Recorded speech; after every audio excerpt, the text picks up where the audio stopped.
अब इन संतों का भार इसी बात से मुक्त हो सकता है, इस दास के ज्ञान को समझें और त्रुटि है तो दास को बताएं।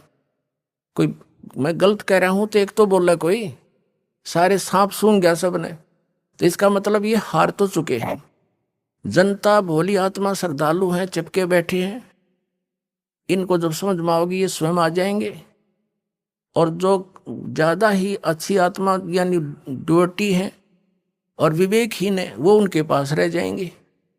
तो उन पर फिर भी भार रहेगा, क्योंकि उन्होंने तो मिसगाइड कर ही रखा है, उनकी आत्मा कह ही नहीं रही कि ये कल्याण करवा लें।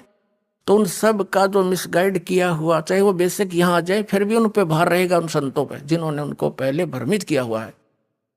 तो उनका एक ही तरीका है, वो स्वयं सबको कह दें, इस ज्ञान को समझें। वैसे नहीं, खूब गहराई से जाने, वो भी भगवान के लिए निकले हैं, उनको भी परमात्मा चाहिए, मोक्ष उनको भी हो सकता है। और जब आपके पास मोक्ष मार्ग नहीं है तो यहाँ से आज कितनी सुविधा आपको कल को नहीं रहेगी, 84 लाख योनियों में जाना पड़ेगा, नरक में डालेगा काल तुम्हें। तो आप जी ये संत एक बार इनको कह देंगे कि भाई देखो ऐसे आशा है, हमने कोशिश बहुत की, हमें भी ज्ञान नहीं था, इस ज्ञान से तो सिद्ध हो ही जाएगा, उनको ज्ञान है नहीं। अरदास सरेआम कह रहे हैं इनको ज्ञान नहीं, इनके पास कोई समाधान नहीं, फिर भक्ति किस लिए कर रहे हैं?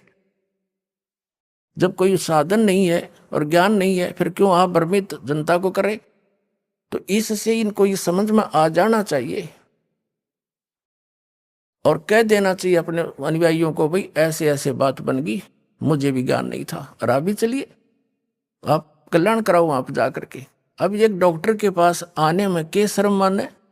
दास डॉक्टर है, आपको जन्म मरण का रोग है, परमात्मा ने दास को डॉक्टर बना के भेज दिया, तो सारा विश्व आ जाओ।